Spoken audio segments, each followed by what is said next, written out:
Liz Cheney has always been a never-Trumper. That's why the Republican caucus threw her out. She was the #3 Republican. I want you to keep a few things in mind. Byron York wrote about this in the Washington Examiner.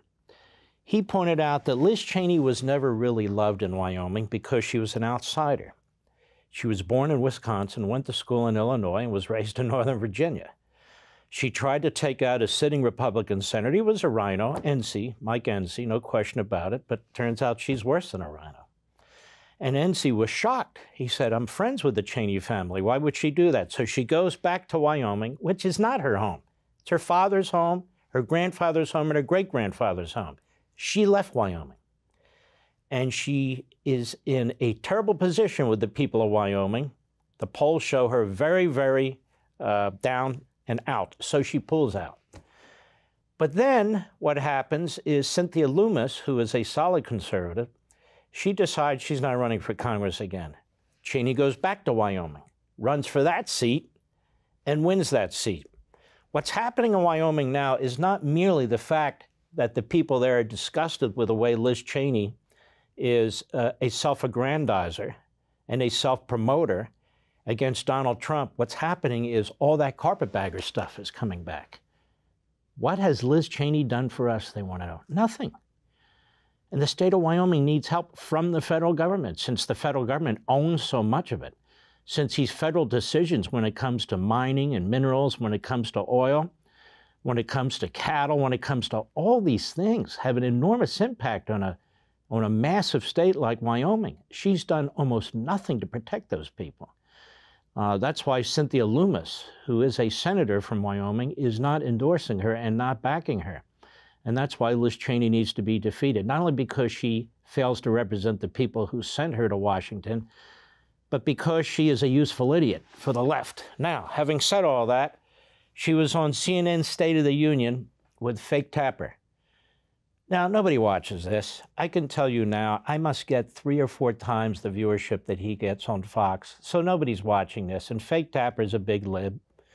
As you know, Fake Tapper was a communications director for Marjorie Margolis Mezvinsky.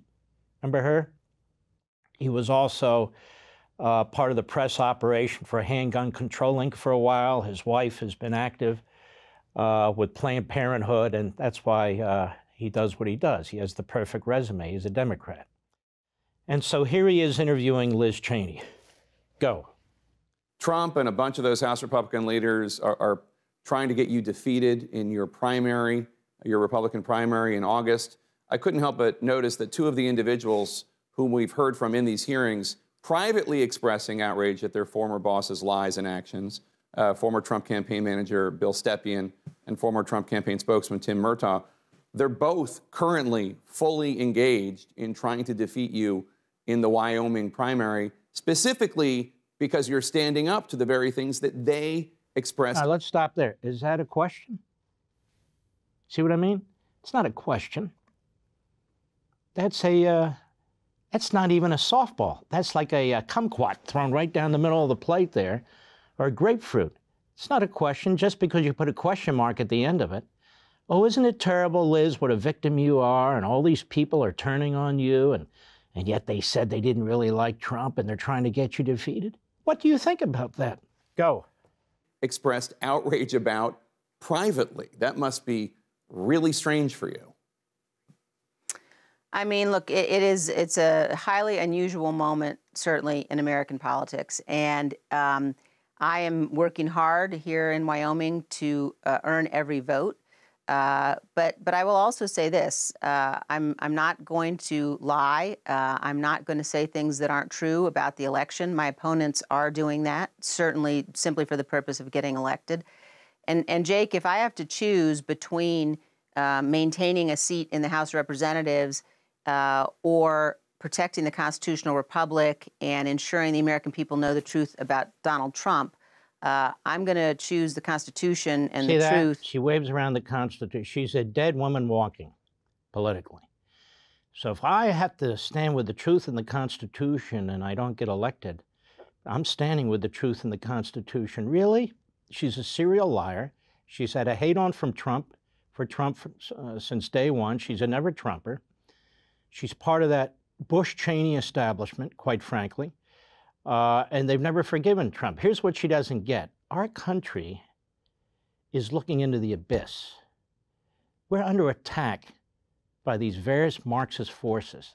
The Democrat Party, it's no longer just policy differences. They want to destroy the Republic. They want to destroy the Constitution.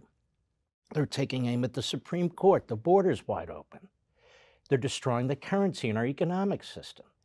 They want to centralize all cultural and economic decisions. She is not prepared to fight for any of this. She's too busy trying to set a personal score between the Bush-Cheney family and Donald Trump. She would grab any conspiracy theory against Trump. Remember when the lie was put out that Donald Trump didn't tell Putin to cut out putting these warrants on the heads of troops? Remember all that? It was a lie, but she spread that lie. She wanted that lie to be a lie. Remember when it was said that Donald Trump wanted to eliminate NATO? What he was doing is using negotiation tactics, and now NATO is stronger than it's ever been, and they're spending more money than they ever have to defend themselves. She didn't like that. And what's amazing to me is people like her and Bill Kristol and others, Donald Trump's foreign policy was not unlike Ronald Reagan's, if you really think about it. He built up the United States military.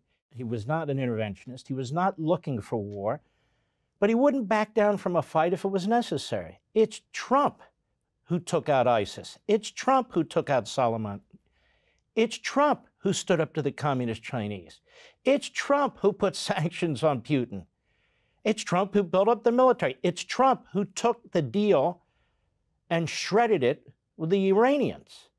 When you look at the Trump foreign policy, it was a solid foreign policy for this country.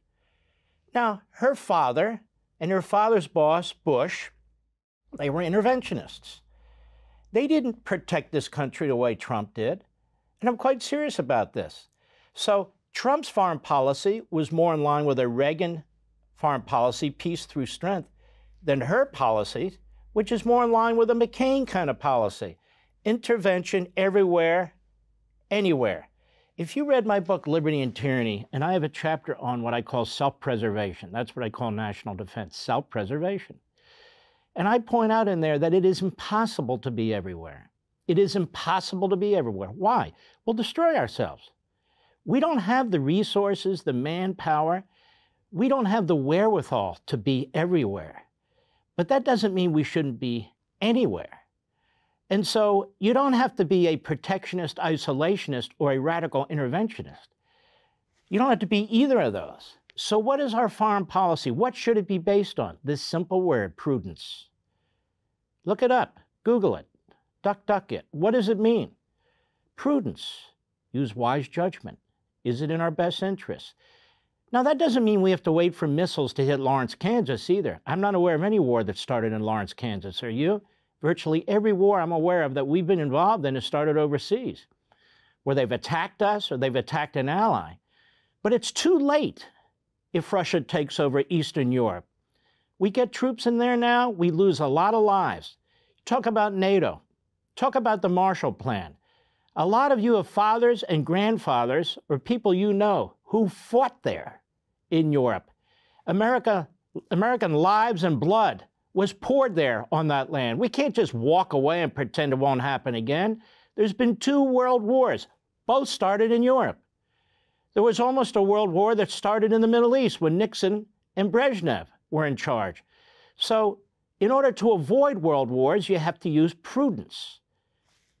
She doesn't use prudence. She's the Helen Keller of national security. Just jump right into the middle of it and hope for the best. But when it comes to her state of Wyoming, she's done nothing. When it comes to the betterment of this country, she's done nothing. She's on TV constantly because they're still talking about Trump. Now, last time I checked, Trump's not president.